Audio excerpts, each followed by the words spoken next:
My name is Elara, and this is the day I became currency.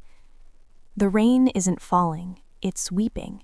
I can feel each cold tear sliding down my neck under the collar of my threadbare dress. The entire village stands in a wide, shameful circle around me. Their faces are a blur of pity and profound relief. My best friend, Anya, hides her eyes behind her father's coat. The baker, who always gave me an extra roll, looks at his boots. My father steps forward. His hands are trembling. He holds the family's most sacred object, a simple iron key passed down for generations. It was said to unlock our legacy of honor. Today, he uses it to lock mine away. "Elara," he says, and his voice cracks like thin ice. "It's time."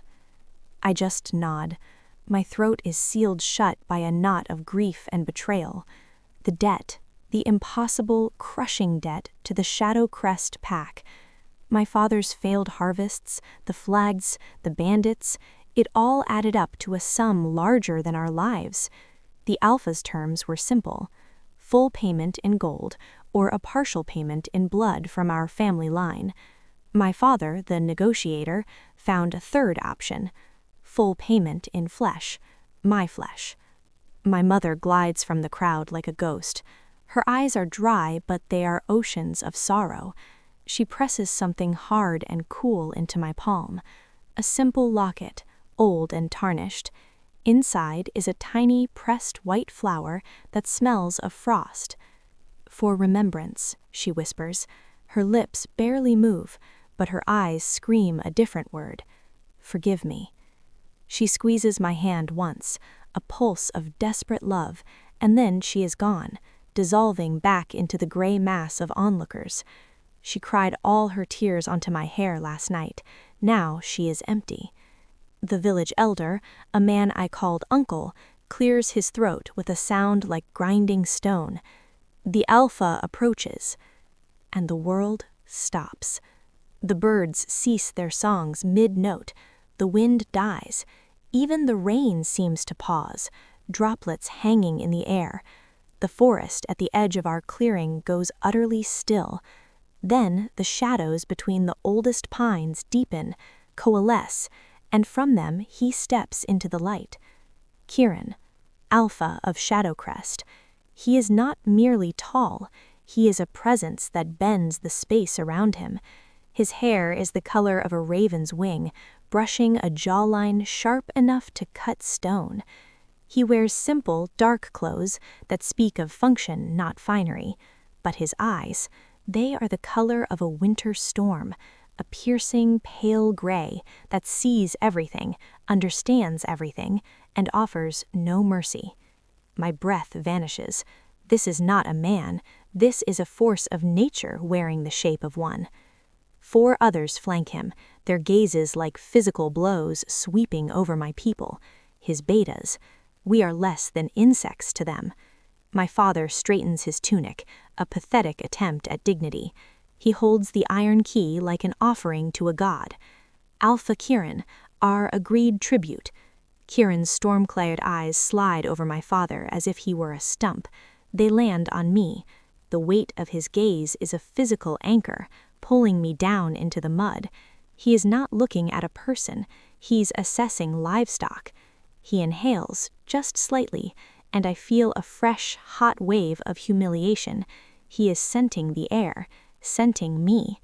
His voice, when it comes, is low. It doesn't need volume. It vibrates in the silence, deep and resonant, touched with the cold accent of the high northern mountains. "You said the mountains are cold. I don't have many warm clothes. I have to ask." He stops his turn, his face a shadow against the bright snow in the background. "Ask," he repeats, as if the word is a misplaced stone. "Do you not remember what you are?" The words crush my little hope of kindness. They are a slap of reminder, a fresh humiliation. I feel the blood drain from my face. My tongue stumbles. Forgive me, Alpha Kaelen. It was impertinent. I mean to be of use, Alpha. I didn't think, I just... He cuts me off, his hand rising slightly. You are not to think, you are to obey. And yes, you will be of use, it is why you are here. He turns and starts up the stairs again. The acid of remorse burns in the throat of my life before. I understand, Alpha. I force out, my gaze perfectly fixed at the back of his knees. It will not happen again. He does not acknowledge my submission. He simply mutters some cold command in the language of the betas, then disappears. A beta motions for me to follow, his face a mask of indecipherable duty. I take a deep, shaking breath of air that tastes so different from the one of my village, and step into the cold heart of my new life.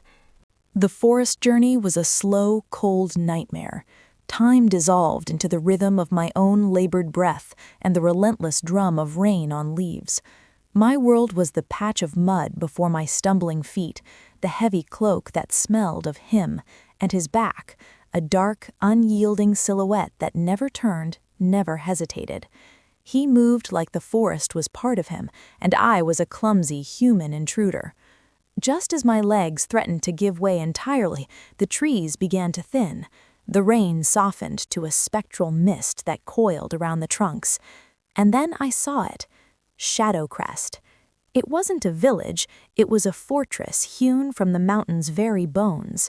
Walls of sheer, dark rock rose seamlessly from the cliff face, surrounding a tiered compound of stone lodges and timbered halls.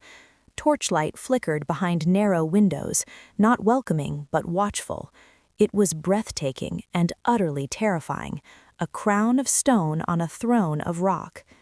Kaelen stopped at the edge of the tree line, a statue against the backdrop of his domain. He didn't look back. "This is Shadowcrest," he said, his voice cutting through the mist. "You will not leave it. Your life is here now." His words were a final nail in a coffin. Home was a concept that had died in the muddy clearing. This was my prison, my sentence. My body went numb. "You are afraid." He stated it as fact, finally turning those storm-gray eyes on me. In the half-light they were chips of glacial ice. A last defiant ember flared in my chest. My voice was raw from the cold. Should I be grateful instead? Something flickered in his eyes, not anger, but a sharp, assessing interest. Fear is the mind's recognition of a changed reality. It can keep you sharp, or it can make you prey. He held my gaze for a heartbeat longer than was comfortable. Follow. The massive ironwood gates swung inward without a sound. The courtyard beyond was a wide expanse of ancient flagstones, washed clean by the mist, and it was full of people who stopped, as one, to stare. Dozens of faces turned toward us, toward me. These were not the fearful, cowed faces of my village. These faces were all sharp angles and fierce pride. Even in human form, their eyes held a predatory gleam. I felt their gazes like fingers, poking and prodding the new, fragile thing in their midst, the human, the payment. Kieran's hand settled on the small of my back, guiding me forward. I flinched, and that impossible electric current jolted up my spine, bright and startling. He didn't react. His touch was impersonal, a claim staked. We had taken only 5 steps when a woman stepped from the shadow of a carved pillar. She was beautiful in a way that was almost violent, hair like spun copper, eyes a shocking clear blue. She moved with a languid, dangerous grace, a smile playing on her lips that never warmed her gaze. "So, the debt is finally settled, and this is the currency? She seems slight for such a weighty sum, brother." My blood went cold. Brother. Kieran's posture didn't change, but the air around him grew taut. "Your commentary is unnecessary, Lyra." Lyra, his sister. She ignored him, her blue eyes raking over me. She took another step, leaning in so close I could smell the floral scent clinging to her. She inhaled, a long, deliberate breath right beside my ear. A shudder racked my frame. "She smells of wet wool and human fear," she announced as if to an audience. Then her voice dropped, a conspiratorial whisper meant only for me and Kieran. and something else, something faint, like a melody played out of tune. How odd. Step away. Kieran's voice was so soft it was almost a sigh, yet it carried a vibration of pure command that made my scalp prickle. Lyra's smile widened. She took a theatrical step back, giving a mock bow. "Welcome to Shadowcrest, little debtor. I do hope you can carry your weight." Her eyes met Kieran's, and a lifetime of rivalry and resentment passed between them in that glance. Then she was gone, melting into the dispersing crowd. "Who is she?" The question was out before I could stop it, my voice trembling. Kieran's jaw tightened. "My sister, the beta of Shadowcrest. You will stay clear of her." 2 sentences that mapped a minefield. The tension between them was a third presence, more dangerous than the stone walls. He guided me across the courtyard to the largest lodge, its entrance flanked by torches. Inside, the warmth was a shock. A great fire roared in a hearth large enough to stand in. The room was spacious, lined with bookshelves and hung with tapestries depicting wolves under starlit skies. It smelled of cedar smoke and leather, and him. "You will stay here tonight," he said, his tone leaving no room for argument. He pointed down a passageway. "There is a bath. Clean clothes are laid out. Use them." I stood dripping on a rug woven in deep blues and grays, feeling like a stain on his pristine world. The cloak's earlier kindness now felt like a preparation, like brushing a horse before a sale. "Thank you," I whispered, the words tasting of bitterness. His gaze lingered, sweeping over my bedraggled form. Then he turned to the fire. "Return when you are clean. We will speak of your duties." I fled down the passage. The bathing room was a simple, clean space of smooth stone. A copper tub steamed with hot water. A stack of clothes, soft gray trousers and a dark blue tunic, sat folded on a stool. I shed my ruined dress, my skin pebbled with cold and shame. Sinking into the hot water, I finally let the silent tears come, mixing with the bathwater, hoping they could wash away the crushing weight of my new reality. Clean, dressed in the strange, soft clothes that were not my own, I padded back to the main room. Kieran was standing before the fire, a silhouette against the flames. He had changed as well, into simpler, dark clothes. He looked more like a man, less like a force of nature, but his eyes, when they found me, were still a winter storm. "Sit." I obeyed, perching on the edge of a large chair. He took the seat opposite, leaning forward, his eyes capturing mine. "Your name is Elara." It wasn't a question. "Yes." "Do you know why you are truly here, Elara?" "To pay the debt," I repeated, the mantra of my new life. "No," he said, and the word was final. "Why you? Your village has other daughters. Your father offered you specifically. Did he tell you why?"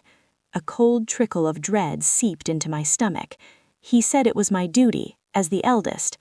Kieran's gaze was unnervingly direct. "Your mother's name is Lyanna." My heart stuttered. "Yes." "Did she ever speak of her family, her childhood home?" "No, she said they were lost to a fever when she was young." The story I had heard 100 times now felt thin, insubstantial. Kieran was silent for a long moment. The fire popped and crackled. He reached into his pocket and drew out my locket. He held it up, the tiny white flower inside invisible, but I knew it was there. "This flower," he said quietly, "is called moon's tears. It only grows in one place in these mountains, a sacred grove within Shadowcrest territory." The room began to spin slowly. "That's not possible." 30 years ago, he continued, his voice low and relentless, a young woman of this pack disappeared. She was of a line known for their connection to growing things, to healing. Her disappearance, on the eve of a vital alliance, caused a war. Lives were lost. A blood feud began. I couldn't breathe. I could only stare at him, my world fracturing. "Her name," Kieran said, each word a hammer blow, "was Lyanna." No, the denial was a silent scream in my head, but it explained everything. My mother's inexplicable way with plants, her knowledge of remedies no village healer knew, her deep, abiding sadness that had no name. "My mother was one of you," The words were a ghost of sound. Yes, and when she fled, breaking her oath and hiding her nature, she created a debt of blood, a debt that passes to her kin. He leaned closer, the storm in his eyes swirling. Your father didn't just sell a daughter, Elara. He returned stolen property. He gave back a child of Shadowcrest. The truth was a blade, so sharp and clean that it cut away the last of my old self. I was not a sacrifice, I was a repossession. Before I could shatter completely, a frantic knock shattered the silence of the lodge. The door flew open without waiting for answer. A young man, breathless and bleeding from a cut on his brow, stood there. Alpha, forgive me. Riders from the Stonejaw pack, at the Western Ridge, they demand parley. Kieran was on his feet in an instant, the man vanishing, the Alpha surging forth. Jared would not come to my gates without purpose, or a provocation. His gaze sliced to me, sharp and calculating, then back to the messenger. Take her to the upper room, lock it, no one enters, no one speaks to her. The young man nodded, eyes wide.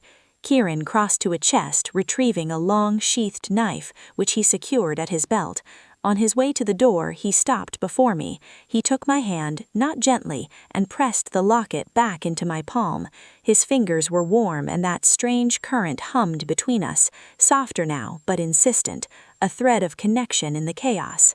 Keep this, he commanded, his voice low and intense. It is a piece of your mother's soul and of this land. It marks you as mine to protect. Whatever happens, do not leave that room. Then he was gone, the door slamming. The upper room was a beautiful cage. A single narrow window, its glass thick and greenish, offered a dizzying view of the mist-wreathed forest far below. A simple bed, a wooden chair, a small desk. It felt like a room for a guest who was never meant to leave. The young guard, whose name was Finn, shut the heavy door behind me with a solid thud. The sound of a key turning in the lock was the loudest thing I had ever heard. I stood frozen in the center of the room, the cool metal of my locket biting into my palm. Mine to protect, Kieran's words echoed, but they were tangled with the other, colder truth. Stolen property. Which was I? A ward or a trophy? From outside, far below in the courtyard, new sounds rose to replace the silence. The low, agitated murmur of many voices, the sharp, ringing clatter of hoofbeats on stone. A different energy was entering Shadowcrest, tense, aggressive, foreign. I rushed to the window, pressing my forehead against the cool glass. The angle was cruel, showing only a sliver of the main yard. I could see the tops of heads moving, a gathering crowd of Kieran's people forming a loose semicircle. And then I saw the newcomers.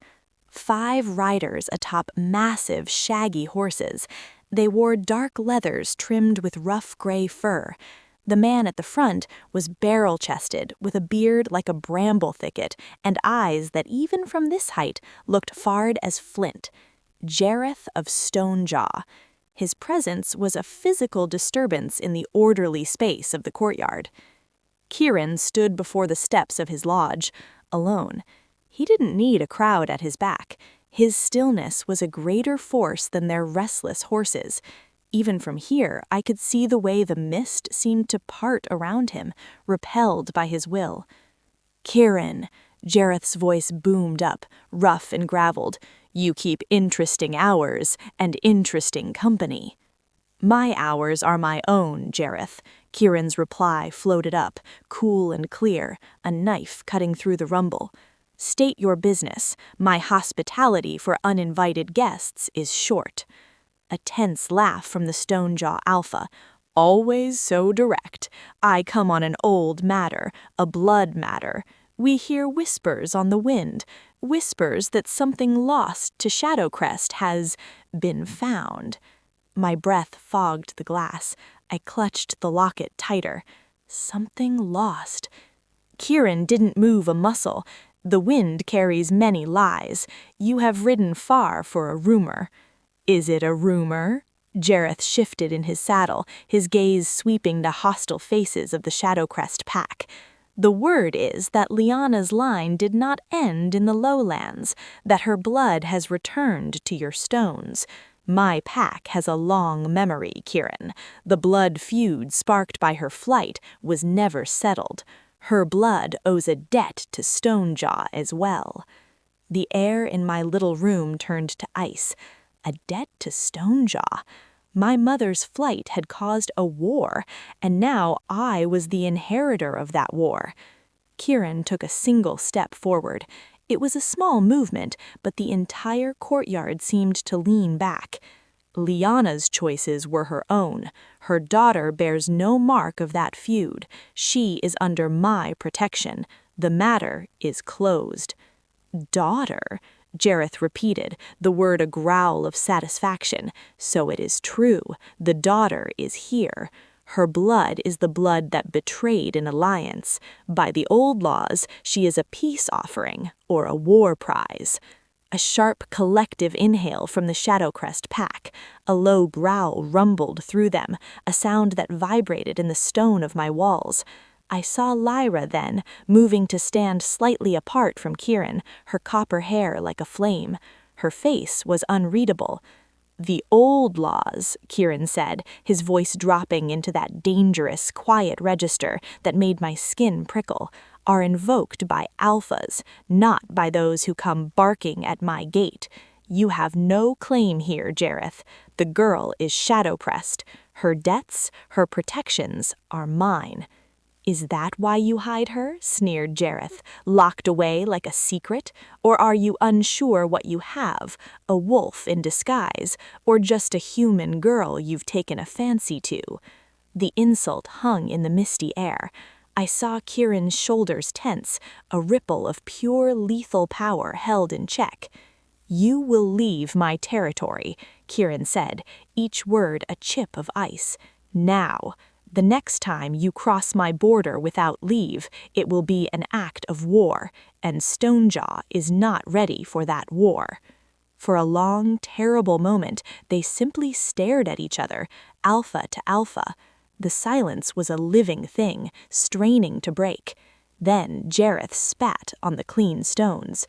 This isn't over, Shadowcrest. Her blood calls for accounting. We will be watching. He yanked his horse's reins, turning the beast sharply. His riders followed, hooves sparking on stone. The Shadowcrest pack parted for them, a sea of silent, glaring faces. They rode out the way they came, swallowed by the mist. The courtyard remained frozen for another minute after they were gone. Then Kieran turned. His eyes, like twin storms, scanned the faces of his pack, and for a heartbeat, they lifted. They found my window. Even across the distance, through the thick glass, I felt the searing intensity of that look. It was a warning, a promise. He barked a series of short, sharp orders. Warriors dispersed to the walls. The crowd began to break up, murmuring anxiously. The immediate threat was gone, but Jareth's words had seeded the air with poison. A peace offering, a war prize. The key turned in my door. Finn opened it, his young face pale. The Alpha requests you in his study. My legs were weak, but I followed him back through the quiet lodge to a different door. Finn nodded, and at the sound of Kieran's enter, he nodded for me to go in alone. The study was smaller, lined with books and maps. Kieran stood before a cold fireplace, his back to me. The tension in the room was a thick fog. You heard. His wife was small. Enough. He said I'm a debt, a prize. He turned. The controlled fury on his face was more terrifying than any shout. Jareth is a scavenger who smells weakness. He seeks any crack to exploit. Am I the crack? The question slipped out, naked and afraid. He studied me, the storm in his eyes slowly banked, replaced by that unnerving calculation. You are a complication. Your existence is a truth my pack has to face. Your mother's past is a ghost that has returned, demanding to be seen. What do you want from me? The despair finally broke through, sharp and clear. Why not just give me to him if I'm such a problem? He crossed the room in 2 strides, stopping before me. He didn't touch me, but his presence was a wall. "Look at me, Elara." I forced my eyes to his. "The moment I touched you in that clearing, something shifted. You felt it. That current. That is not nothing. It is a sign, rare and undeniable. It means your blood, however dormant, is compatible with the heart of this pack, with my blood. That makes you Shadowcrest, not a bargaining chip, not a trophy." His words should have comforted me. Instead, they trapped me further. My value was no longer just in my mother's betrayal, but in this strange electric reaction he seemed to prize. I was a key to a lock I didn't understand. "What happens now?" I whispered. "Now," he said, stepping back, his voice returning to its pragmatic chill, "you learn. You cannot remain ignorant of what you are.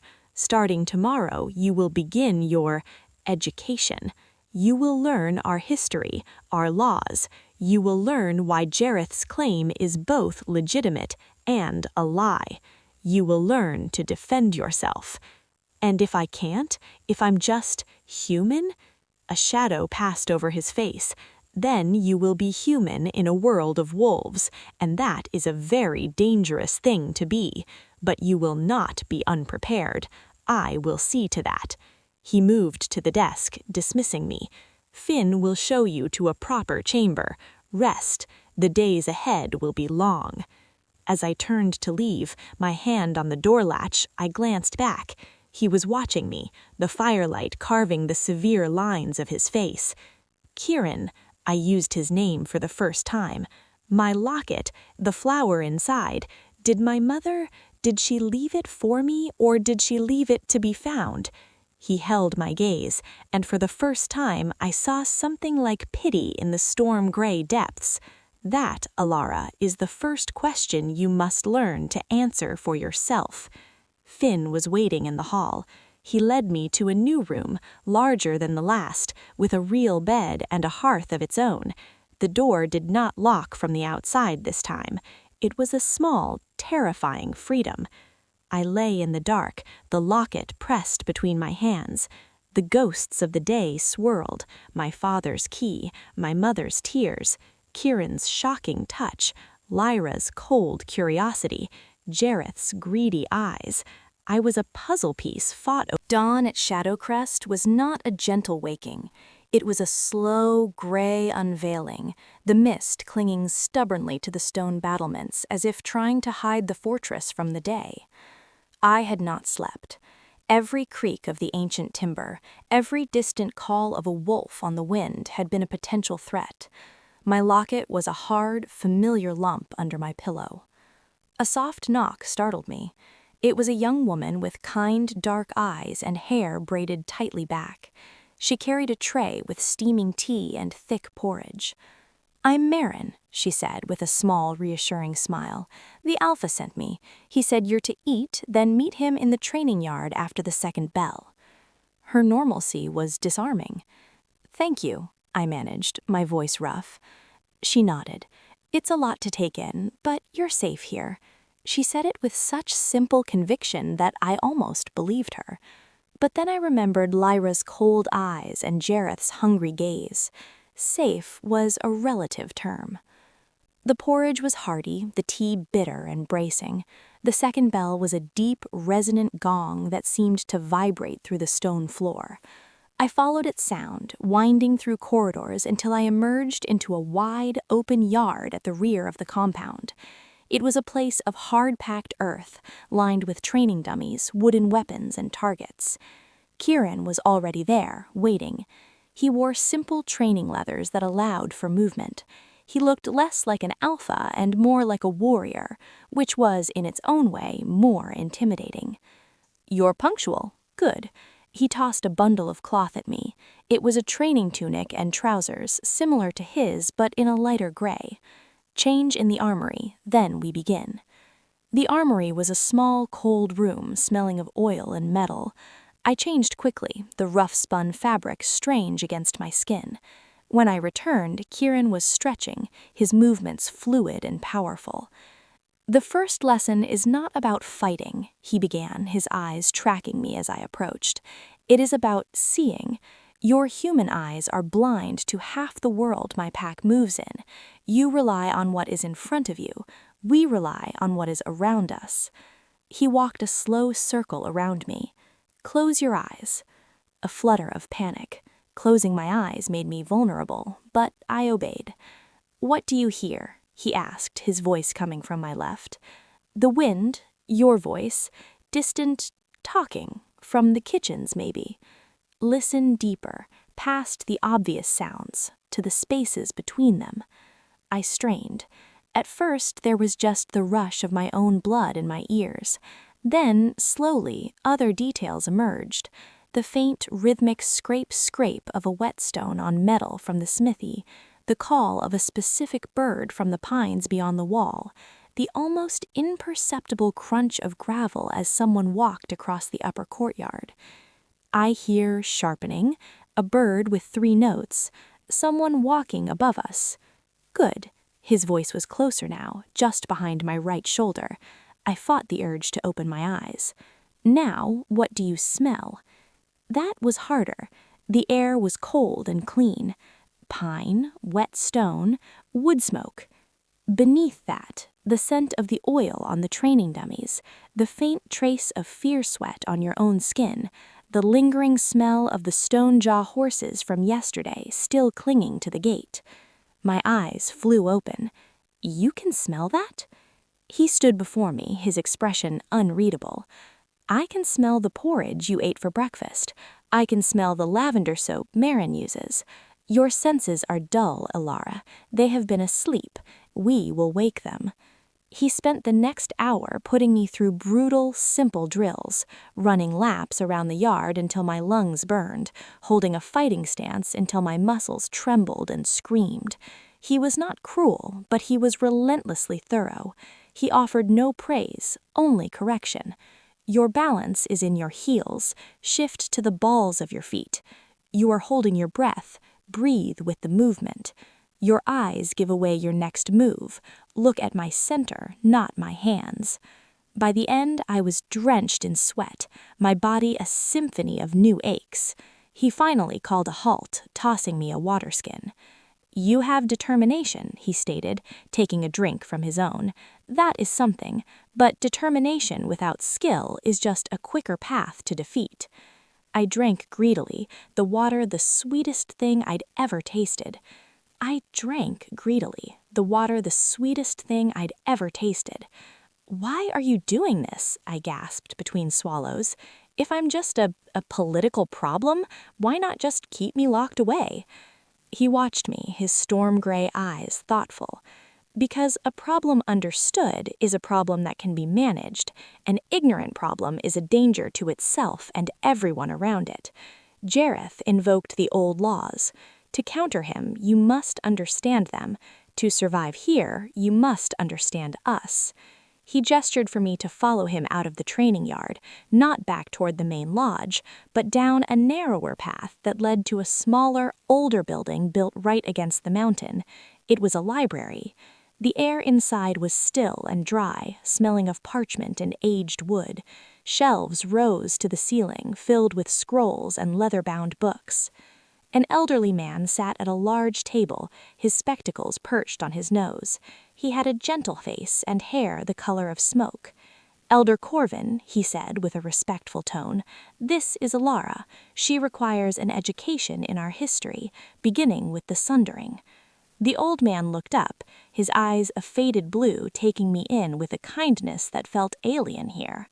Ah, Lyanna's child. I wondered when I would meet you. He gestured to a chair. Sit, my dear. The past is a heavy thing to carry, but it is lighter when you know its shape. Kieran gave me a last, inscrutable look. I will return for you before the evening meal. Then he was gone, leaving me alone with the ghost keeper. Elder Corvin pushed a large, weathered book toward me. Its cover was embossed with a crest, a mountain under a crescent moon, split by a lightning bolt. The Sundering. 40 years ago, he began, his voice a soft, steady rhythm, Our pack and the Stonejaw pack were not enemies. We were allies, strong together against common threats from the lowlands. To seal this alliance, a bonding was arranged. The eldest son from Stonejaw was to be mated with a young woman from Shadowcrest of a particularly gifted lineage, a line blessed with an affinity for growth and healing.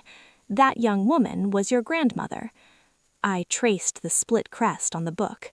What happened? Love, Corvin said simply, a sad smile on his lips.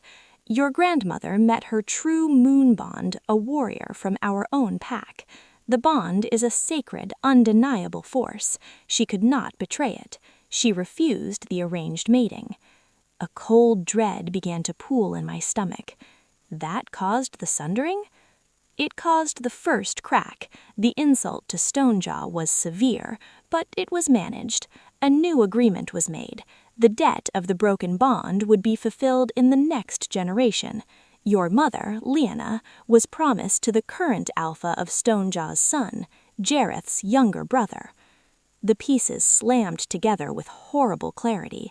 My mother, the promised bride, the healer with an affinity for growing things. My mother ran. She did, Corvin nodded, his eyes distant with memory. She fled the night before the ceremony, not for love as your grandmother had, but for freedom. She could not bear the life they had mapped for her. Her flight was seen as the ultimate betrayal.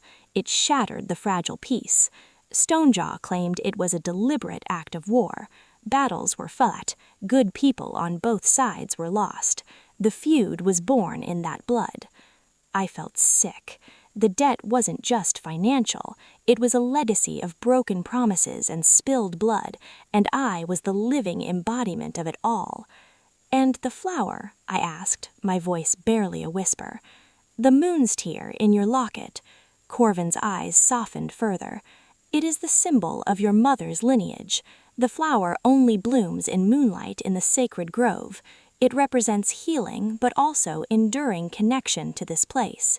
By giving it to you, she gave you a piece of Shadowcrest, perhaps as a reminder, perhaps as an apology, perhaps as a key.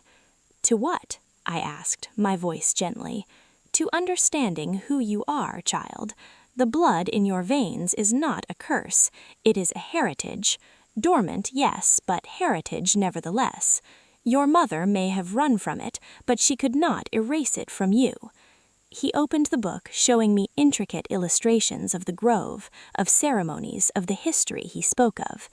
The afternoon bled away in a haze of stories and sigils, of alliances and betrayals. With each page, the weight on my shoulders grew heavier, but so did a strange, reluctant sense of connection.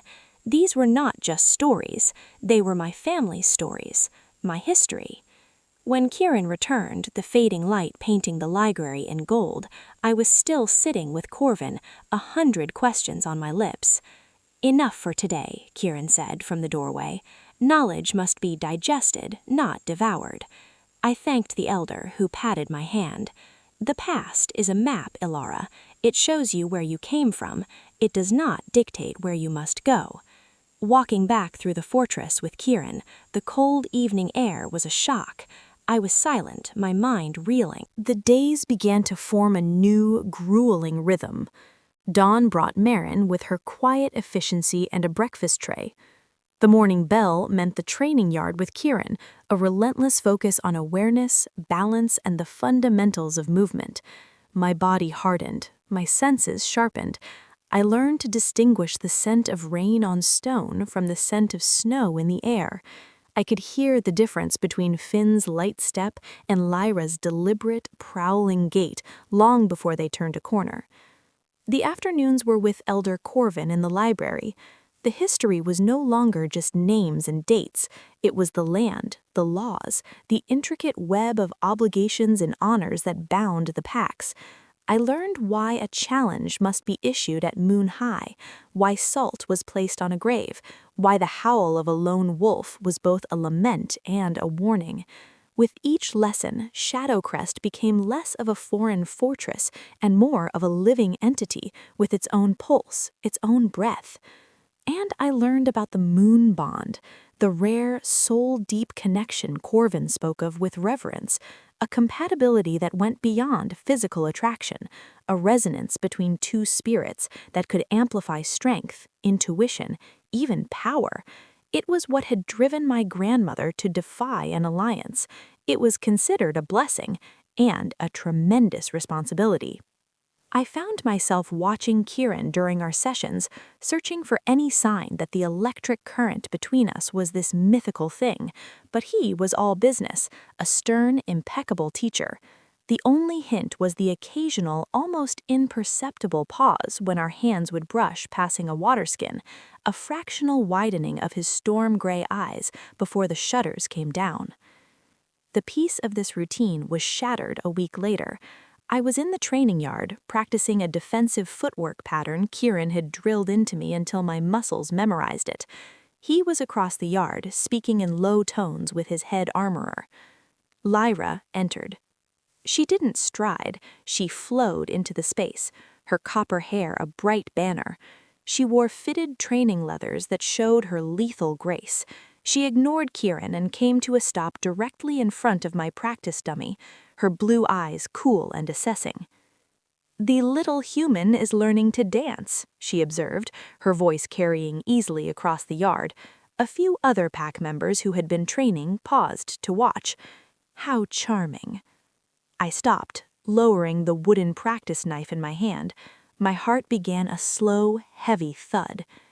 "I'm learning to stand," I corrected, keeping my voice level. Her smile was a razor's edge. "Standing is simple. Even a tree can do that. The question is, can you stand against something?" She picked up a practice staff from a rack, twirling it with effortless skill. "A pack is only as strong as its weakest member. We have a tradition, a small proving for those who wish to be more than a shadow on our walls." Kieran had finished his conversation and was watching, his arms crossed. He didn't intervene. "What kind of proving?" I asked, dread coiling in my stomach. "A test of instinct, of will." She pointed the staff at me. "A simple spar. 3 touches with the staff. If you can land 1 on me, you prove you have more than just a pretty story.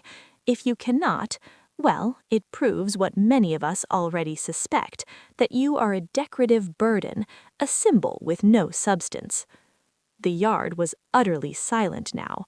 All eyes were on me, on Kieran. This was a challenge, not just to me, but to his authority in bringing me here. If I refused, I would confirm every suspicion Lyra and her supporters held. I would be forever the weak human hiding behind the alpha. If I accepted, I would be humiliated. I had seen Lyra move. She was a beta for a reason. I looked at Kieran. His face was a mask of granite. He would not save me. This was my choice, my first real choice in this new life. The memory of the clearing, of having no choice, rose up bitter in my throat. I would not go back to that powerlessness. I walked to the rack and selected a practice staff. It was heavier than it looked. 3 touches, I said, my voice surprisingly steady. Lyra's eyes gleamed with predatory delight. "Good. Let's see what your human blood is worth." We moved to the center of the yard. Kieran gave a single, sharp nod. The spar began. It was not a fight. It was a demolition. Lyra moved like water and struck like a viper. My first instinct was to back away, to defend. It was the wrong instinct. Her staff cracked against my ribs before I'd even settled my stance. A sharp, bruising pain blossomed on my side. 1 touch. "You're defensive," she taunted, circling. "You wait for the blow. A wolf does not wait. A wolf acts." I tightened my grip, trying to remember Kieran's lessons. Look at her center. Breathe. She feinted high. I fell for it, raising my staff to block a blow that never came. Her real strike swept my legs out from under me. I hit the hard-packed earth with a jarring thud, the air rushing from my lungs. 2 touches. Laughter, quickly stifled, came from the watching crowd. Humiliation burned hotter than the pain. I pushed myself up, my palms scraped raw. "Get up, little debtor," she said, not even breathing hard. "One more to go. Let's make it memorable."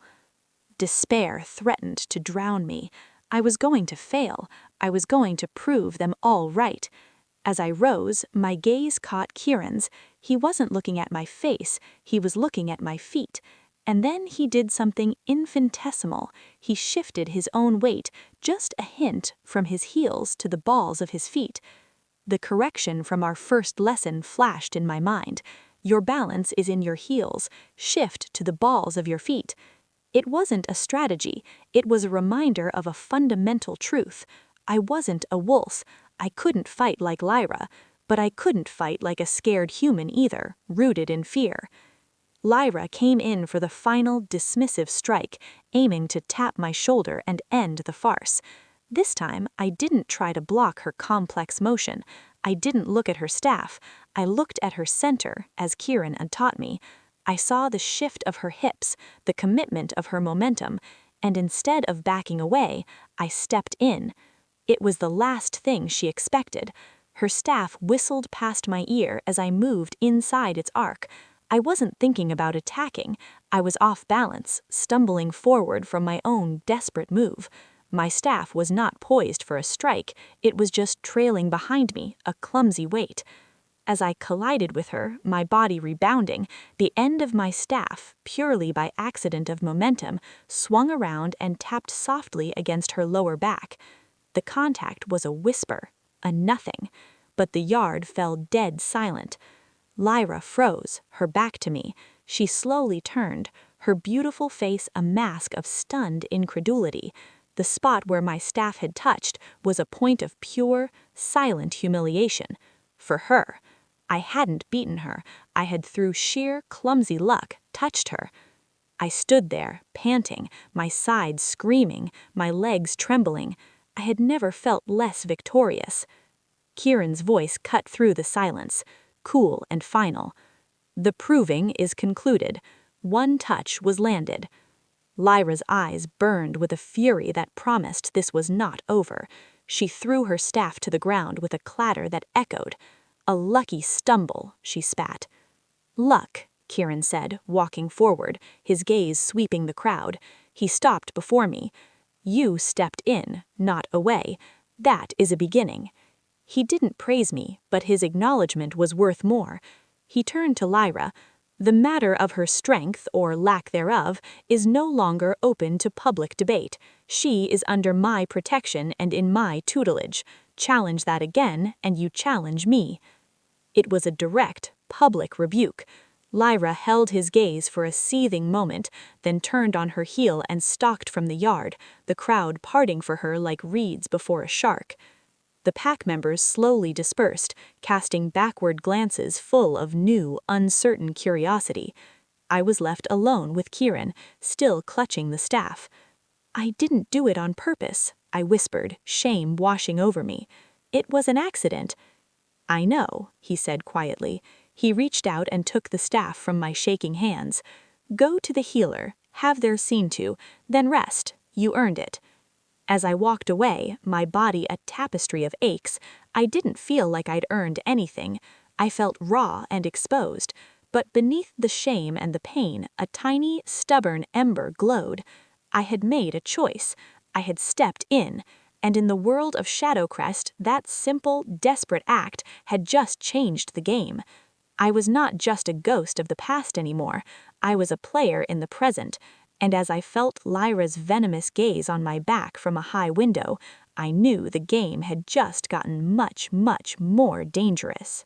The healer's hut smelled of crushed herbs and bitter salves. An older woman named Gwyn, with hands as gentle as her eyes were shrewd, cleaned my scrapes and applied a poultice to the bruise blooming on my ribs. She worked in silence, but her presence was a calm, grounding force. "Lyra fights like a storm," she said finally, her voice soft, "all flash and fury. You moved like a shift in the wind, unpredictable. It unsettled her."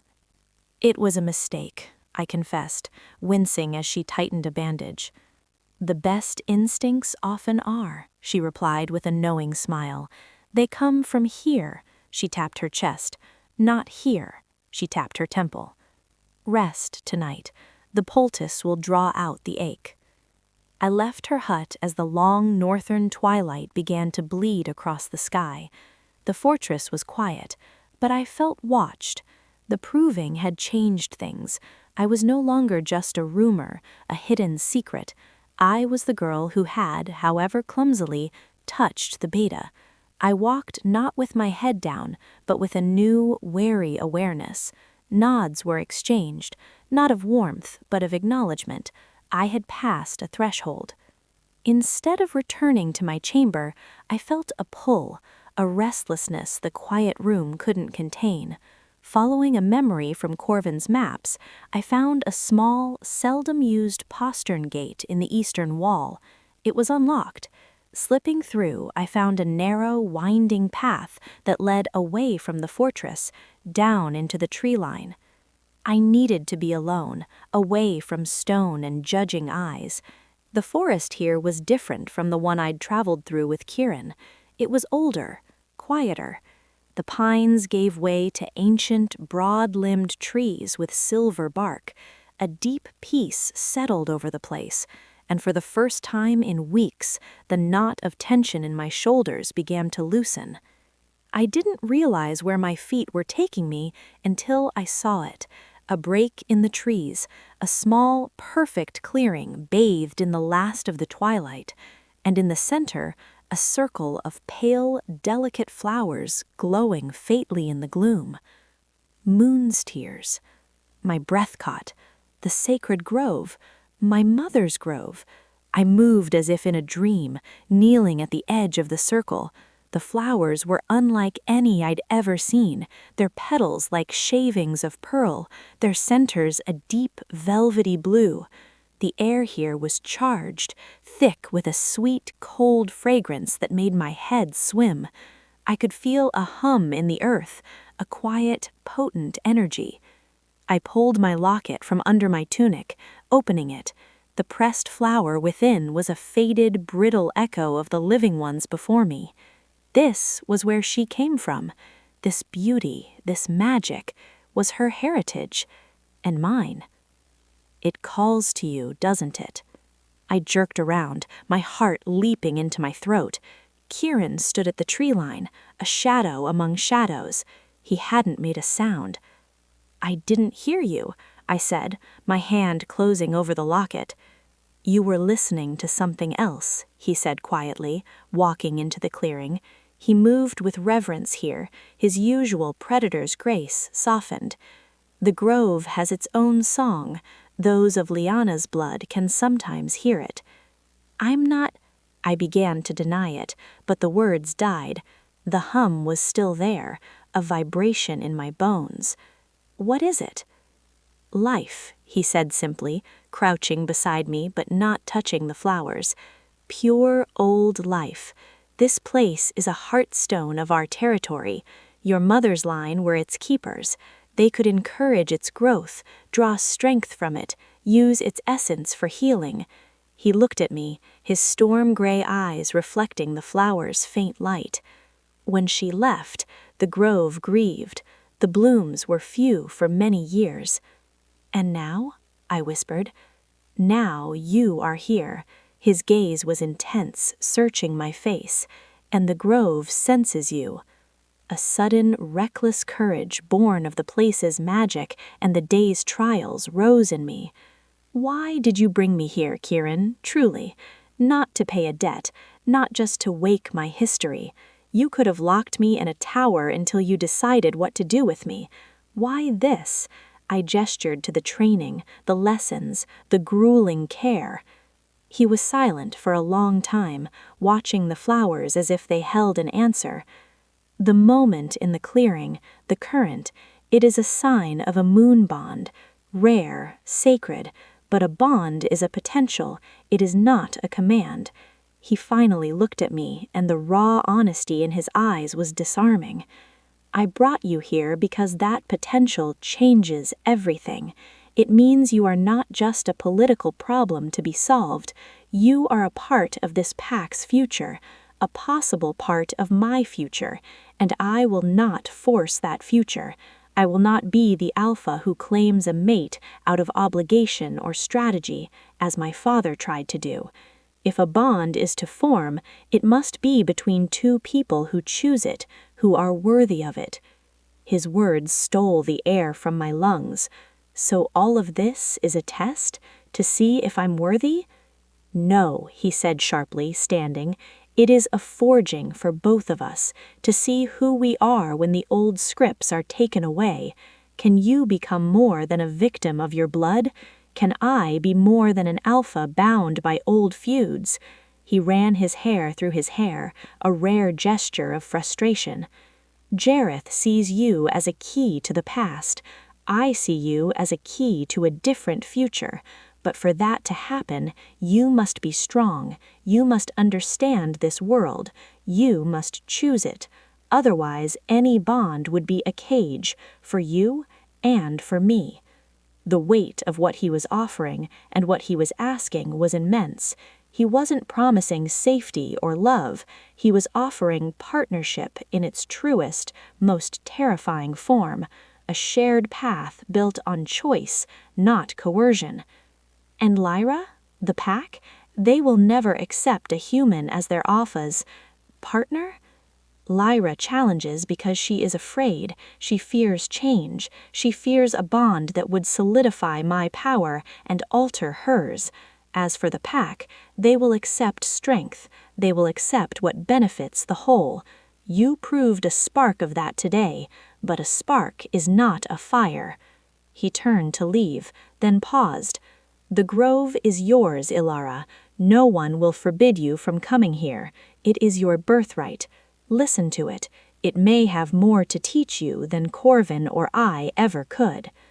He melted back into the trees, leaving me alone with the glowing flowers and the echo of his confession. A moon bond, a potential future, a choice. I sat there until full dark, until the moon's tears glowed like fallen stars, and the moon itself rose, a silver coin above the trees. The hum of the grove seeped into me, a gentle, persistent song. For the first time in this wild, fierce place, I didn't feel like an imposter. I felt recognized. As I stood to leave, my eyes caught a flicker of movement at the far edge of the clearing. A figure, watching from the deep shadows. Not Kieran. Taller, broader. The silhouette was gone in an instant, but a familiar, aggressive scent lingered on the night air. Horse, leather, and a sharp, unwashed musk. Stonejaw. They weren't just watching the gates. They were inside the territory. Close, and they had seen me in the grove. The peace of the moment shattered, replaced with a chill that had nothing to do with the night. The game had changed again. I was no longer just a political piece or a potential partner. I was a prize being stalked on sacred ground, and my first real choice was this: run back to the fortress and tell Kieran, potentially sparking the war he wanted to avoid, or hold the secret alone and face the watchers in the dark alone. I looked at the glowing flowers, my mother's legacy. I thought of Kieran's words about forging a different future. Running and telling felt like the human thing to do, the scared thing. I closed my hand around the locket, feeling the hum of the grove in my palm. I turned and walked back to the path, not towards the fortress, but deeper into the trees, following the fading trace of the foreign scent. I needed to see. I needed to know. The girl from the village would have run. The woman in the grove, the daughter of Lyanna, would find out what the wolves in the shadows truly wanted. The forest at night was a different world. The comforting green twilight was gone, replaced by a tapestry of black velvet and silver shards where moonlight pierced the canopy. The familiar scents of pine and damp earth were now layered with the sharp, cold perfume of night-blooming plants and the musky traces of creatures that slept by day. And over it all, the fading, oily scent of the stone-jaw wolf. My heart hammered a frantic rhythm against my bruised ribs. Every rustle, every snap of a twig felt like a threat. This was madness. I was a human with a week's training, following a trained predator into its own hunting ground. But a new instinct, born in the grove and tempered by the proving, pushed me forward. This was my territory too, my mother's land, and I would not be hunted in it like a frightened deer. I moved as Kieran had taught me, weight on the balls of my feet, breathing slow and silent through my nose, listening past the obvious. The scent trail was crude, arrogant.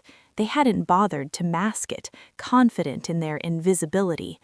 It led away from the grove, down a rocky incline toward the sound of rushing water, a river that marked the nominal border between Shadowcrest and the rougher foothills Stonejaw claimed. The moon was high when I saw him. A man, crouched by the riverbank, filling a waterskin. He was big, with the same thick build as Jareth. His back was to me. This wasn't a diplomatic envoy. This was a scout, assessing terrain, testing borders. My mind raced. I could slip away, return to Kieran with confirmation. That was the smart choice, the safe choice. But safe choices had led me to the clearing, to being sold. A memory, not my own, flashed behind my eyes. A woman with my mother's eyes, standing in the moonlit grove, facing a different kind of threat. A memory carried in the blood, perhaps, or gifted by the grove itself. She hadn't run, she had stood her ground. I didn't have her power, but I had her defiance. I didn't have a weapon, but the forest was full of them. My fingers closed around a stone from the riverbank, smooth and heavy in my palm. I didn't plan to fight him, I just needed to send a message. I threw the stone not at him, but at a cluster of loose shale on the slope opposite him. It struck with a sharp, echoing crack that ripped through the night silence. The scout shot upright, waterskin forgotten, his head whipping toward the sound. In the moonlight, I saw his face twist in confusion, then focus as he scanned the shadows. He was alert, but looking the wrong way. I took a deep, silent breath and stepped out from behind the broad trunk of an ancient cedar into a patch of moonlight. For a second, he didn't see me. Then his eyes locked onto my figure. Human, female, alone. A slow, predatory smile spread across his face. The fear I expected didn't come. Instead, a cold, clear calm settled over me. I was the lure and the trap. "Well," he rumbled, taking a step toward me, "what do we have here? A little lost lamb from Kieran's fold? Did you wander too far from your pen?" I said nothing. I just stood there, letting him look, letting him underestimate. "Jareth will be pleased," he mused, taking another step. The distance between us closed. 20 paces, 15. I could smell him now. Sweat, aggression, the faint metallic tang of wolf barely restrained. "You're a long way from the fortress, little one. No one to hear you scream." "That's what you think," I wanted to say, but I remained silent, a statue in the moonlight. At 5 paces, he lunged. It wasn't a controlled attack like Lyra. It was a grab, confident and brutal. He expected me to freeze or flee. I did neither. I dropped, not backward, but straight down, under his reaching arms, as if my bones had turned to liquid. My body moved without conscious thought, guided by the drills, by the humming memory in my blood. I rolled sideways, the river stones digging into my back, and came up several feet away.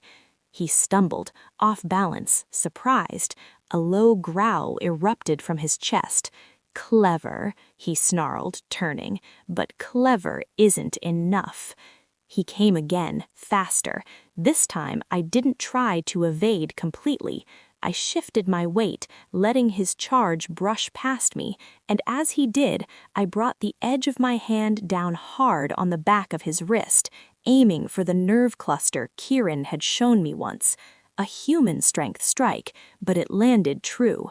He yelped, more in shock than pain, his hand spasming open. He whirled, his eyes now blazing with amber light, the wolf rising to the surface. "You'll pay for that." He shifted then, not fully, but enough. His fingers lengthened into claws, his jaw distended, teeth gleaming in the moonlight. The sight should have paralyzed me, but the calm held. This was the truth of the world I was in.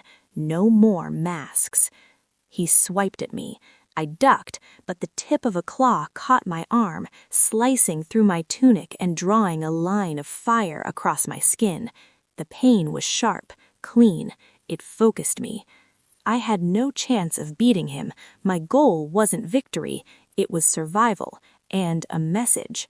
I backed toward the rushing river, the sound growing louder. He stalked me, confident now, savoring the hunt. Running to the water? Good, it'll wash the blood away. My heel hit the slick, moss-covered rock at the river's edge. The cold spray kissed my neck. He was right in front of me, blocking any escape back to the trees. "Game over," he growled, and leapt. I didn't try to move aside. Instead, I dropped to my knees on the wet rock and threw my weight backwards into the icy, rushing water. But before I reached up and grabbed, not at him, but at the leather cord around his thick neck, it snapped with a pop as I fell, and a heavy carved bone token fell into my grasp. The shock of the water was absolute. It stole my breath, numbed my senses, and swept me away instantly. The last thing I saw was the scout's furious, stunned face on the bank, his hand at his throat, before the current yanked me under and into the dark. The world became a roaring, freezing chaos. I tumbled, rock scraping against skin, water filling my nose and mouth. I fought to the surface, gasping a breath before being dragged under again.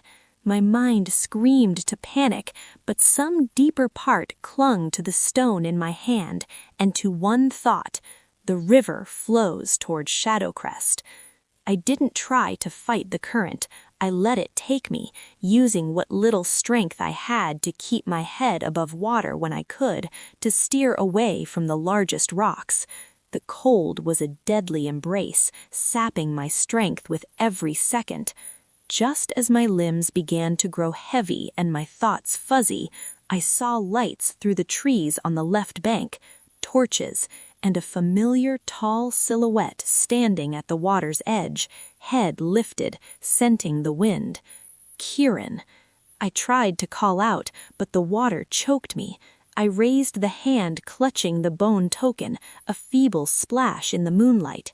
His head snapped toward the movement. He didn't hesitate. He plunged into the river, the powerful strokes of his arms cutting through the current like knives. In moments, an iron grip closed around my wrist, hauling me against a solid, warm, radiating chest. He dragged us both to the shallows, and then onto the bank, where I collapsed, coughing up icy water, my body shaking uncontrollably. He was kneeling over me, his face a mask of fury, and something else, raw, stark fear. "You are insane!" The words were a harsh rasp. His hands ran over my arms, my ribs, checking for injuries. They stopped at the claw marks, already sealed by the cold, but glaringly obvious. "Scout," I managed to choke out, my teeth chattering. I opened my frozen fist, revealing the carved bone token. It was a snarling wolf's head, the symbol of Stonejaw. Kieran took the token, his eyes turning to chips of glacial ice. He looked from the token to my face, to the claw marks, and the fury in him seemed to crystallize into something far more dangerous, a cold, absolute resolve. He stripped off his own cloak, still relatively dry, and wrapped me around it, then lifted me into his arms, as if I weighed nothing. "You could have died," he said, his voice low and vehement by my ear as he carried me back toward the fortress. "I know," I whispered, burrowing into the sudden warmth. Kieran did not take me to the healer's hut. He carried me straight through the silent, night-shrouded courtyard and into the heart of his lodge, to the room with the great fireplace. He set me down on the thick fur before the hearth, where the embers still glowed. "Stay," he commanded, the single word leaving no room for argument. His storm-gray eyes were like flint. He left the room. I heard the low rumble of his voice in the hall, giving orders. Then he returned with Gwyn, the healer, who clucked her tongue at the sight of me, but set to work with silent efficiency. She cleaned the shallow claw marks, applied a salve that smelled of honey and something sharp, and wrapped my arm. She checked my ribs, my head, her hands gentle but probing. "The cold saved you from worse," she murmured, pressing a steaming cup of bitter tea into my hands. "Drink, it will fight the chill from within." She glanced at Kieran, who stood rigid by the fireplace, staring into the flames. "She needs warmth and rest. The shock is as deep as the cold." Kieran nodded once, a sharp dip of his chin. Gwyn gathered her things and left, closing the door softly behind her. The silence that followed was thick, broken only by the crackle of the fire Kieran had stirred to life. I sipped the tea, its heat spreading through my core, but it couldn't melt the ice in the room. He turned from the fire. In the flickering light, his face was all harsh angles and shadow. "Explain." The word was a blade. So I did. My voice was quiet but steady. I told him of the grove, the feeling of being watched, the foreign scent. I told him of my choice to follow, of the scout by the river, of the confrontation. I left nothing out, not my fear, not the reckless clarity, not the moment I took the token. When I finished, he was silent for a long minute. Then he said, "You stole a rank token from a Stonejaw scout during a physical altercation you initiated on our side of the border." He wasn't asking, he was cataloging facts. "I defended myself on our side of the border," I corrected softly, meeting his gaze. He was the trespasser. He was the one who escalated to a shift. I took the token as proof and as a message. "A message," he repeated, his voice dangerously flat. He picked up the carved bone token from the mantle where Gwyn had placed it. "This is not just proof, Elara. This is a declaration. In their eyes, you didn't defend territory. You shamed a warrior. You humiliated Jareth by proxy. He cannot let this stand." "And what would you have had me do?" A spark of the defiance from the riverbank flared. "Run and tell you? Let him continue to skulk through our woods, reporting on our weaknesses? He said Jareth wanted me alive. For what? To be a bargaining chip in your negotiations? A peace offering to end the feud on his terms?" I shook my head, the movement making me dizzy. "I will not be that. Not for him, not for anyone." He took a step closer, the token clenched in his fist.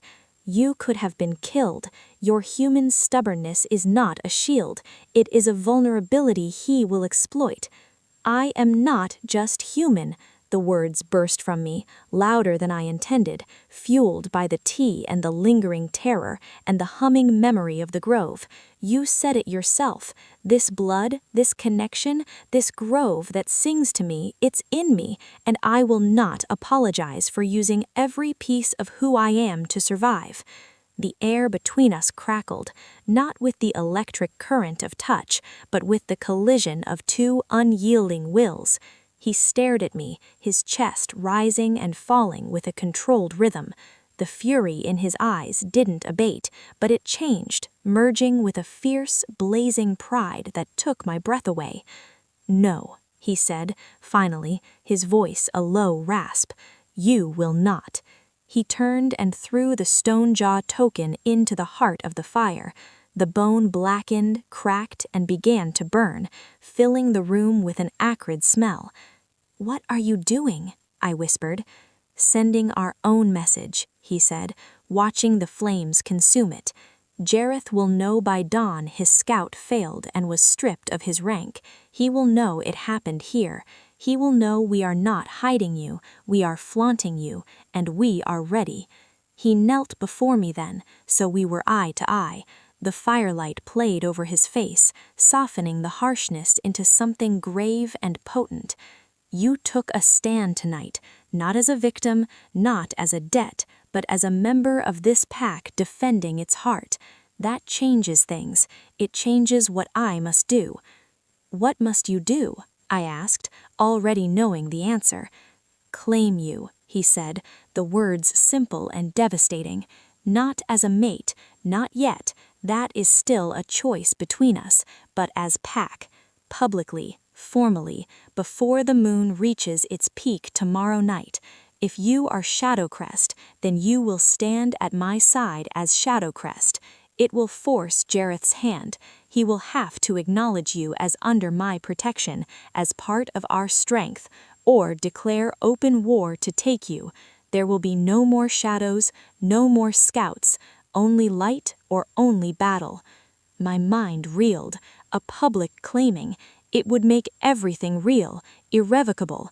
There would be no going back to the village, to any semblance of my old life. I would be Elara of Shadowcrest for all to see. "And if the pack rejects me?" I asked, my voice small. "Lyra does not lead. I lead. The pack will follow. They saw your proving. They will hear of the scout. They will see your courage. They will accept strength. And I reached out, his fingers hovering just above the bandage on my arm, not touching, but I felt the heat of him, the pull of that current. I heard the fumming memory of the grove. I will make sure they understand the value of what stands before them. It was a vow, an alpha's vow. The weight of it was more terrifying than any threat from Stonejaw. "Do I have a choice?" I asked, already knowing the answer.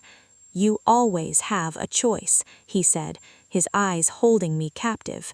"You can choose to remain in the shadows, a secret we defend, vulnerable, a target, or you can choose to step into the light with all the danger and power that brings. You can choose to be a problem I manage or a partner who helps me lead." He stood, offering me his hand, not to pull me up, but as a symbol, an offer. I looked at his hand, at the strong, capable fingers. I thought of the river's cold grip, of the scout's mocking smile, of my mother's pressed flower.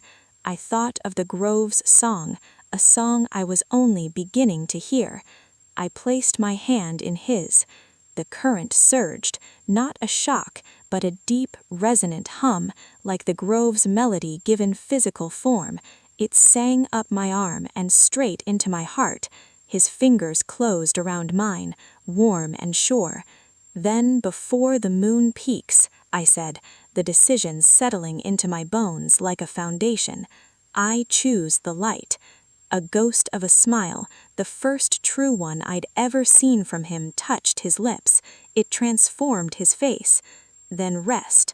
Tomorrow you become a daughter of Shadowcrest, and we show the wolves at our gate that we do not fear the coming storm." He squeezed my hand once, then released it. "We are the storm." He left me then, to make preparations, to spread the word. I sat by the fire, the warmth finally seeping into my frozen core, the tea's herbs lending a soft haze to my thoughts. The fear was still there, a constant companion, but beneath it was something new, something solid. I had chosen not to be a prize or a payment or a ghost. I had chosen to fight, to stand, to belong. Outside, the wind picked up, moaning through the stone crevices of Shadowcrest. It didn't sound like a lament anymore. It sounded like a challenge being answered. I pulled Kieran's cloak tighter around my shoulders, inhaling the scent of cedar and frost and wolf, and knew, with a certainty that shook me to my soul, that I was home. The next day passed in a blur of quiet intensity. Marin arrived not with a simple tray, but with an armful of dark blue fabric. "For tonight," she said, her kind eyes bright with an emotion I couldn't name. Awe, perhaps, or nervous excitement. It was a dress, but unlike any I'd ever seen. It was simple in cut, but the fabric was rich and heavy, embroidered at the collar and cuffs with fine silver thread in a pattern of interlocking wolves and crescent moons. I was to be presented as Shadowcrest. The symbolism was unmistakable. Kieran did not come to the training yard. The fortress itself seemed to hold its breath. There was a palpable energy in the air, a vibration of anticipation and unease. I could feel the pack's collective gaze like a physical pressure, even from within my chamber. Elder Corvin came to me in the afternoon. He carried no books. His face was solemn. "The ceremony is old," he explained, sitting with me by my small fire. "It is called the Moon's Acknowledgement. It is used for foundlings of unknown blood, or for those who have performed great service to the pack. It has never been used quite like this." "What will happen?" I asked, my fingers tracing the silver embroidery on the dress. "The Alpha will present you to the pack under the moon's zenith. He will state your name and your deed, the defense of the sacred grove and the repelling of a Stonejaw scout. He will invoke your mother's bloodline. Then he will offer you his protection, not as a ward, but as a member of the pack. You must accept, publicly, before them all. And then the pack will either howl their acceptance, or they will remain silent." He met my eyes, his faded blue gaze earnest. "Their silence would be a rejection. It would weaken Kieran's standing. It would show Stonejaw we are divided. It is a risk, child, a great risk." What if they reject me? The fear was a cold stone in my stomach. Corvin placed a gentle, age-spotted hand over mine. "Then we will face that silence together. But listen to me, Elara. You stood your ground in the training yard. You defended your home in the forest. You carry Lyanna's blood and her courage. Show them that.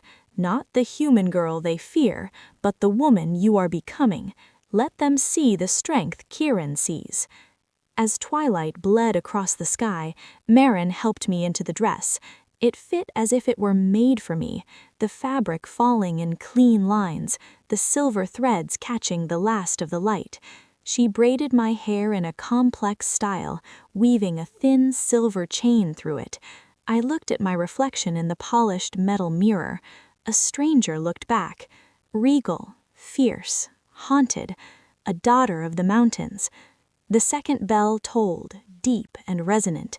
It was time. Finn came to escort me, his face pale but set with determination.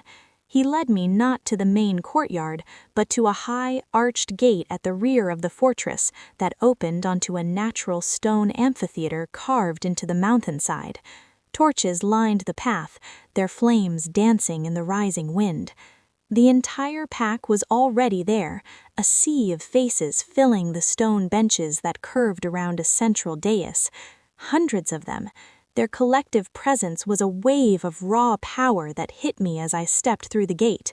I saw Lyra near the front, her expression unreadable, her blue eyes like chips of ice. I saw Gwyn, Corvin, the warriors from the training yard. Every gaze was fixed on me. And on the dais, standing alone under the vast, darkening sky, was Kieran. He wore the formal attire of an alpha, a dark gray tunic edged with black fur, a heavy silver torque around his neck, and the ceremonial cloak of Shadowcrest, midnight blue, embroidered with a massive, snarling silver wolf. He looked like a king carved from the mountain itself. His storm gray eyes found mine and held as I walked the long, exposed path to the dais. The electric current between us seemed to hum in the air, a private thread in the public spectacle. I reached the stone platform. The wind whipped at my dress and hair. Kieran did not smile. He gave me a slow, deliberate nod. Then he turned to face his people. His voice, when he spoke, needed no amplification.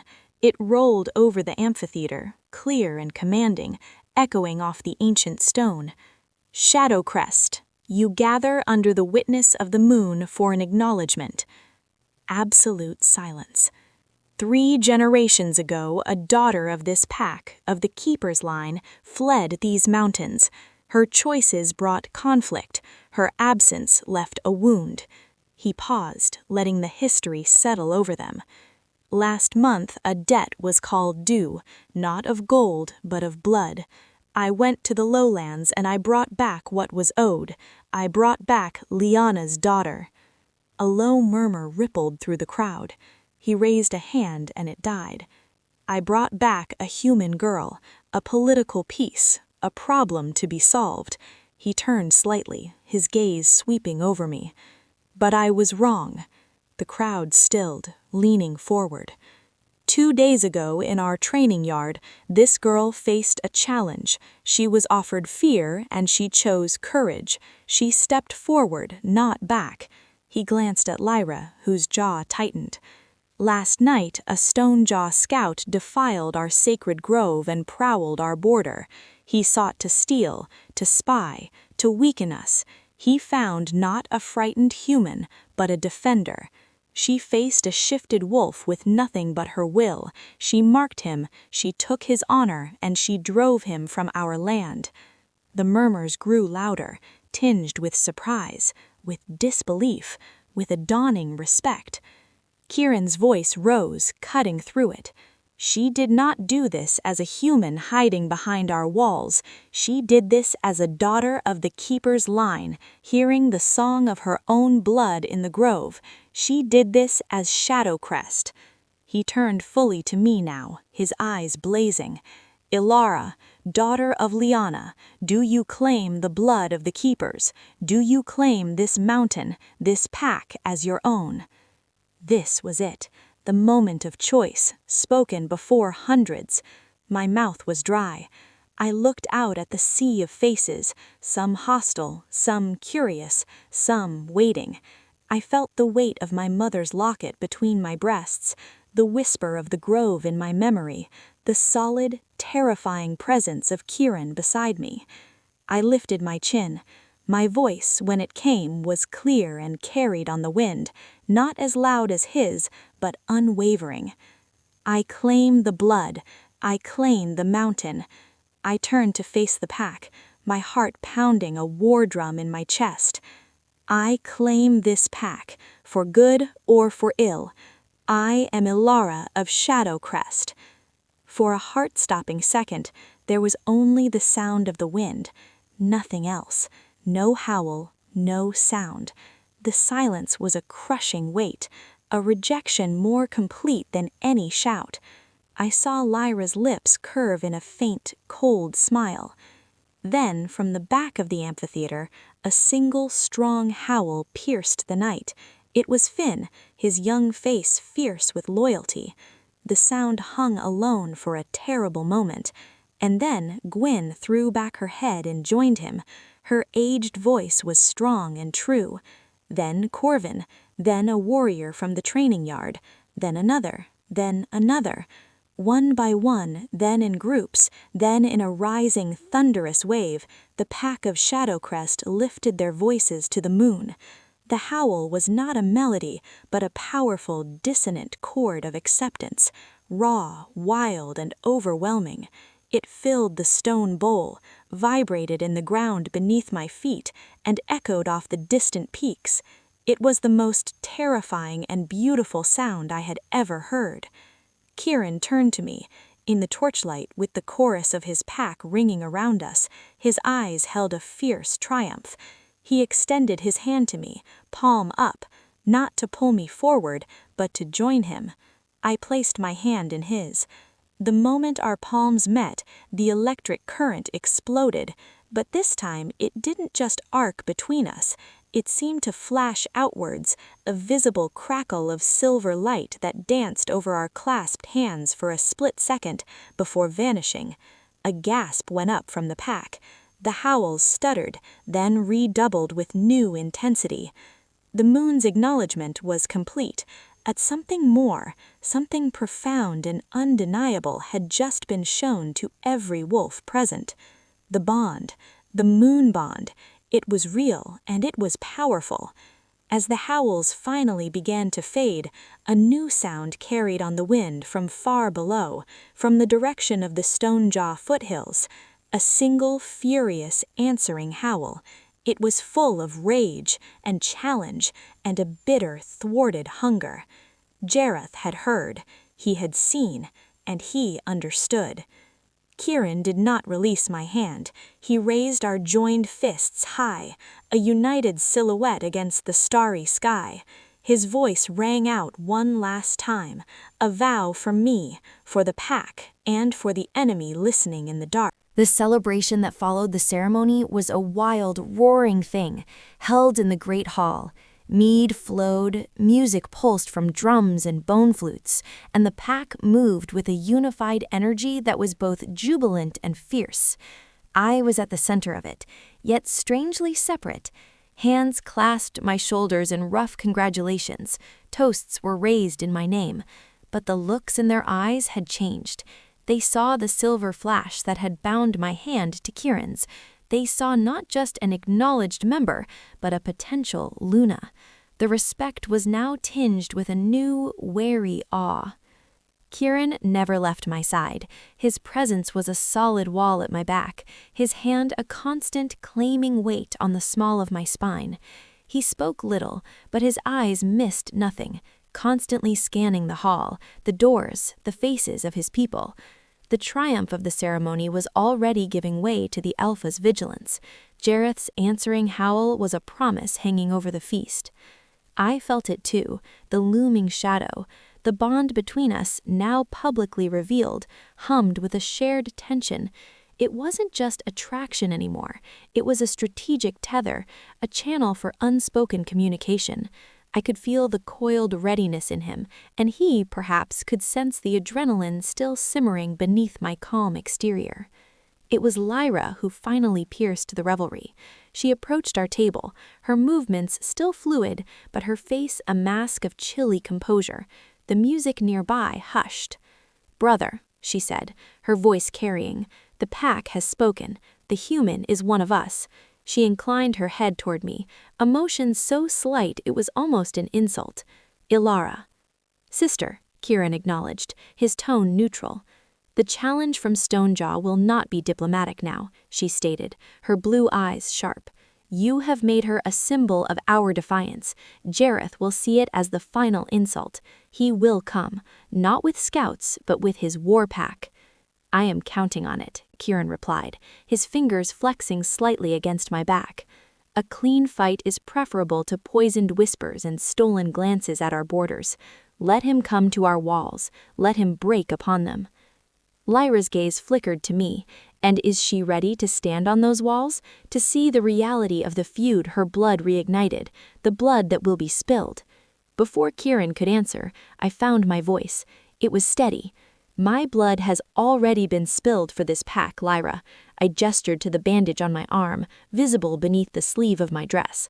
"I do not seek a war, but I will not hide from the consequences of standing where I belong. If Jareth comes, I will stand, not as a symbol, as a defender, like any other wolf here." A murmur of approval rolled through those listening. Lyra studied me for a long moment, and for the first time I saw a crack in her icy disdain. It was replaced by a stark, assessing calculation. She gave a slow nod. "Then we will prepare." She turned and melted back into the crowd, already calling warriors to her. Kieran looked down at me, his storm-gray eyes shadowed. You did not have to answer her. Yes, I said quietly, meeting his gaze. I did. The feast died down as the moon began its descent.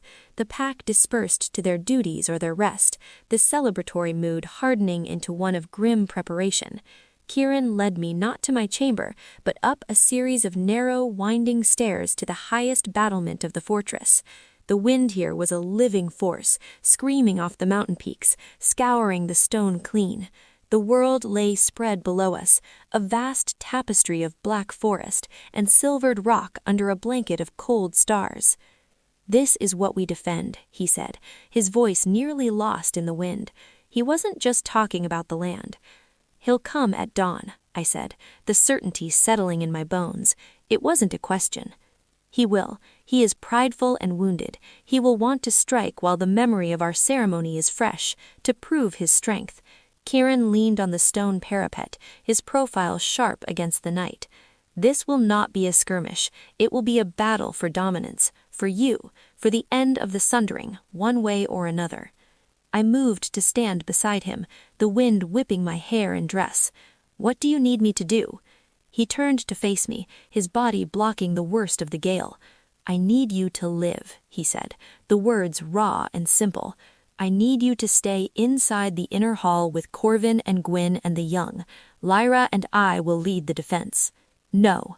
The refusal was out before I could think. His eyes flashed. Elara, you acknowledged me before the pack as a defender. You cannot now hide me away like a treasure. It will undermine everything. It will show doubt. It will give Jareth exactly what he wants, proof that I am a weakness. I stepped closer, the current between us flaring with my conviction.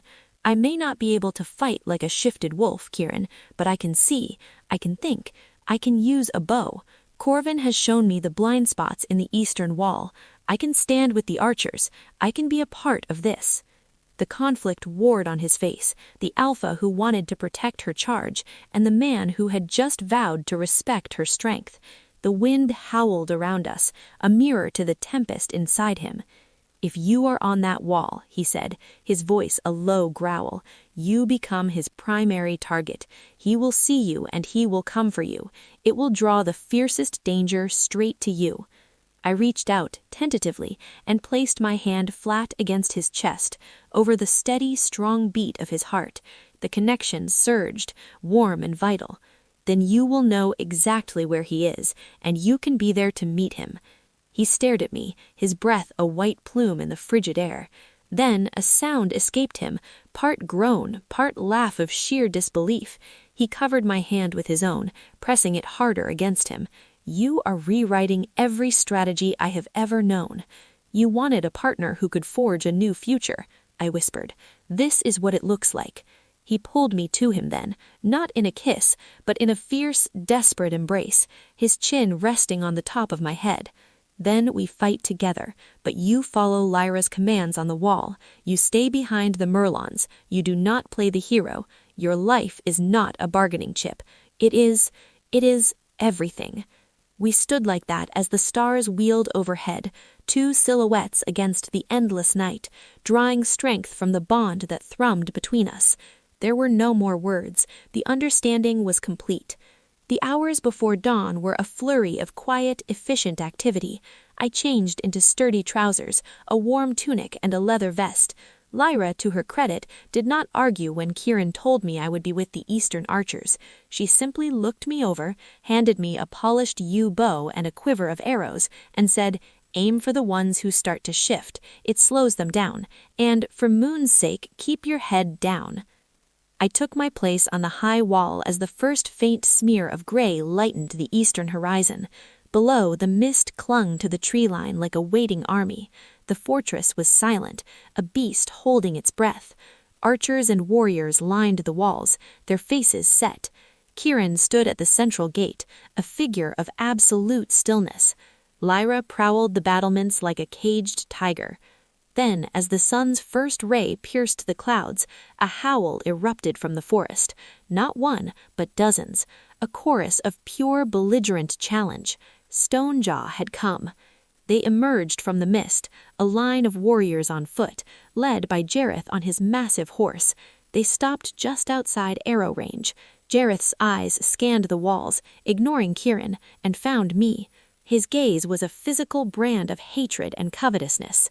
"Kirin," Jareth bellowed, his voice echoing, "you parade your stolen bride on your walls. You make a mockery of our laws. Give her to me now, and the bloodshed ends here. Keep her, and we will paint your stones red." Kirin's reply was calm, carrying easily. "There is nothing of yours here, Jareth. Only Shadow Crest.